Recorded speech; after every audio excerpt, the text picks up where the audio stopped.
जो बनने के लिए छोड़ी सरकारी जॉब, फिर 40 की उम्र में किया डेब्यू, बन गया खूंखार विलन, दे डाली 450 फिल्में। बॉलीवुड में कई सेलिब्रिटी हुए जो अपनी आवाज़ के लिए रिजेक्ट हुए, जिनमें अमिताभ बच्चन एक बड़ा उदाहरण है, जिन्होंने ऑल इंडिया रेडियो ने रिजेक्ट कर दिया था। ऐसा ही लता मंगेशकर के साथ भी हुआ था, लेकिन दोनों ही सेलिब्रिटीज को लोग उनकी प्रतिभा के अलावा आवाज़ से भी जानते हैं। इस आर्टिकल में हम के बारे में हम यह बात कर रहे हैं, वो भारतीय सिनेमा का एक विलन स्टार है जिसने अपनी खलनायिका के दम पर पर्दे पर स्टार लंबे वक्त तक राज किया है। भारतीय सिनेमा के इतिहास में हमने शायद ही उनके जैसा कोई खलनायक देखा हो। उनके मौके में वो खुश हुआ जैसा डायलॉग आज भी पॉप कलाकार का हिस्सा है, और वो नाम अमरीश पुरी है। अमरीश पुरी के बारे में क्या आप जानते हैं कि उन्होंने एक्टर बनने के लिए अपनी सरकारी नौकरी छोड़ दी थी? जी हाँ, सही पढ़ा आपने। आपको बता दें, साल 1950 के दशक में बॉलीवुड अभिनेता बनने के लिए मुंबई आए थे, लेकिन अपने पहले स्क्रीन टेस्ट में वो आवाज़ को लेकर फेल हो गए थे और फिर उन्हें रिजेक्ट कर दिया गया था। हालांकि बाद में उन्हें कर्मचारी राज्य बीमा निगम इंश्योरेंस कॉरपोरेशन (ईसीआई) में नौकरी मिल गई, जहां उन्होंने लगभग 21 वर्षों तक क्लार्क के रूप में काम किया।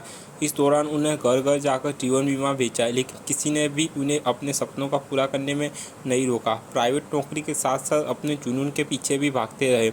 अपने जुनून के चलते उन्होंने पृथ्वी थिएटर में सत्यमेव दुबे द्वारा लिखित नाटकों में अभिनय करना शुरू कर दिया। कुछ साल बाद उन्हें धीरे धीरे पहचान मिलनी शुरू हो गई। यह साल 1970 था जब उन्हें 40 साल की उम्र में अपना पहला बॉलीवुड प्रोजेक्ट मिला था। उन्होंने फिल्म प्रेम पुजारी में एक गुंडे का किरदार निभाया था। 1980 में वो पहली बार फिल्म हम पाँच में मुख्य खलनायक में दिखाए थे।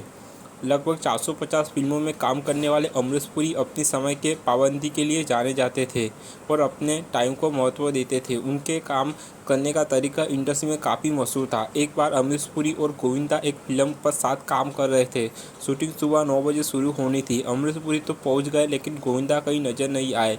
मीडिया रिपोर्ट्स के मुताबिक गोविंदा सेट पर करीब 9 घंटे की देरी से आए और इसके बाद अमरीश पुरी अपना आपा खो बैठे। लंबी बहस के बाद उन्होंने गोविंदा को थप्पड़ मार दिया। रिपोर्ट में कहा गया कि अमरीश पुरी के साथ हुई इस घटना से गोविंदा को इतना परेशान कर दिया कि उन्होंने कभी भी उनके साथ काम नहीं करने की कसम खा ली। अमरीश पुरी ने मिस्टर इंडिया में मैकम्बो, त्रिदेव में पूजन घायल में बलवंत राय और दामिनी में बैरिस्टर चड्ढा और करण अर्जुन में ठाकुर दुर्जन सिंह जैसी कई खलनायक भूमिका निभाई है, और उनके द्वारा निभाए गए सभी किरदार आज भी याद किए जाते हैं।